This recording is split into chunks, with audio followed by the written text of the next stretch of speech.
This is not the kind of head that's going to fit in the locker room in Golden State. I don't see it as a culture fit. I don't see it as an on-the-floor fit. Long-term, I think they're just gassing everyone to pump up his value because eventually they're going to flip him.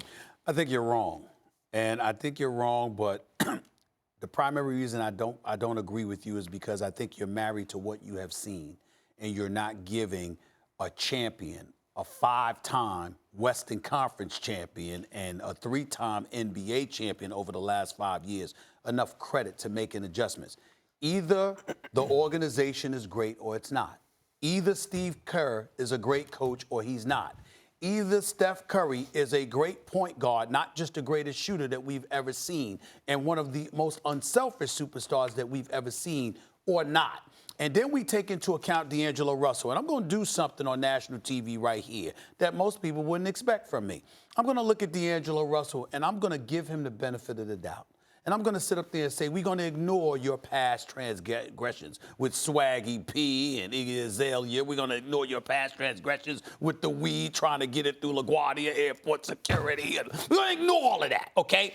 And what we're going to remember instead is a point guard coming out of Ohio State that was revered for this as a floor general when he needs to be. And then we're going to remember that the Brooklyn Nets, without Kevin Durant, without Kyrie Irving, won 42 games last year and was led by whom?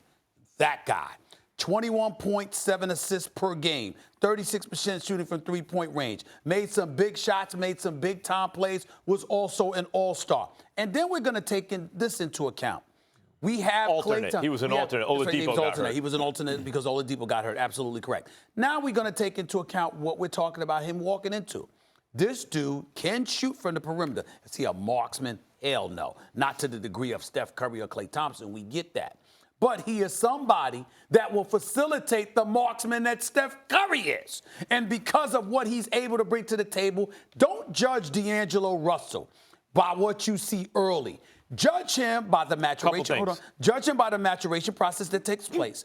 Combined with imagining what he'll be once Klay Thompson comes back. Understand what you wasn't getting from an aging Sean Livingston who ultimately retired from the game. Think about the Greyhound that is Willie Cauley-Stein, who is not in Sacramento anymore. Now he's in Golden State. I would tell you, in terms of athleticism, this guy might be the best thing that they've had with them at that 5 spot. So I'm looking at all of that, and I'm thinking about the open shots that D'Angelo Russell and the decision-making on the court, led by Steve Kerr, assisted by Steph Curry.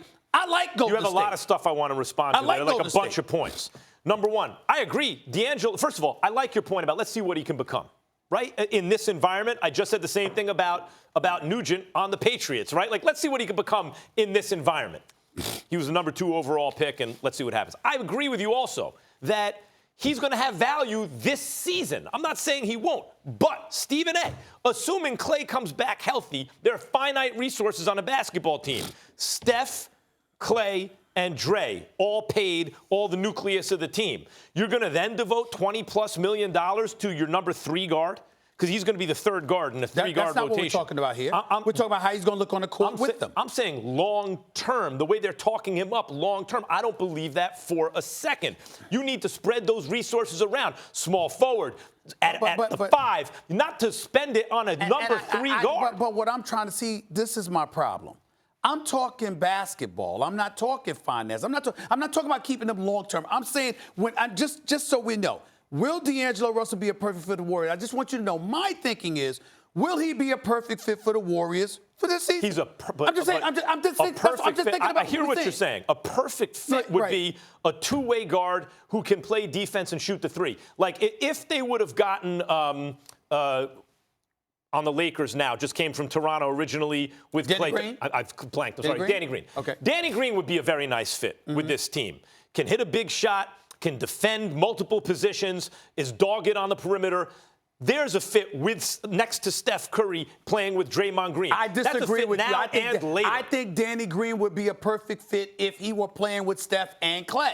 But the fact that if he were playing, I'm not talking about instead of Clay. No. I'm saying because Danny Green is not a ball handler. Not to say that Clay is either, but I'm saying that to me, Clay is such an upward version of Danny Green. If you don't have Clay, I think you need a ball handler who can not only shoot if necessary, but could spell and take Steph off the ball, so Steph can make up for what the absence of Clay Thompson brings. I understand there is some value in that, though Green shoots it better than D'Angelo Russell. But yes, is Iguodala still on the team? Yes. As usual. No. Yeah, as usual, is Livingston still on the team? No. And Clay is hurt, right? Yes. And they lost KD. You know what they just lost?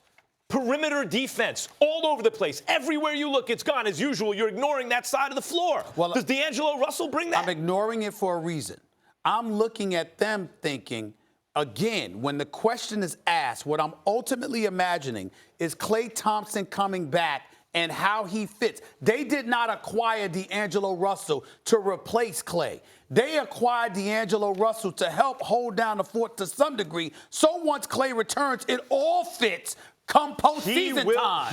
That's what this is about. He will help them make the playoffs. There's no one skill that D'Angelo Russell, he's a very good passer, by the way. Other than the passing, there's no one skill that he has that's pitched so high that he belongs long-term on this team. Yeah, but if he is the guy that you have brought there for the postseason, all I'm saying is let's imagine him with Klay and Draymond and the pieces they already have. I got you right now. That's it. I got you right now. If he's the perfect fit, are you picking him to win the title? No. Are you picking him to win 2 playoff series? Possibly. Because hold on, that's what I tried to tell you.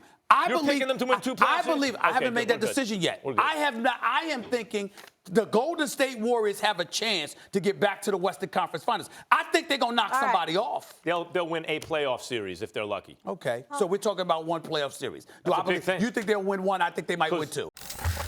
Thank you so much for watching ESPN on YouTube. For more sports highlights and analysis, be sure to download the ESPN app. And for live streaming sports and premium content, subscribe to ESPN+.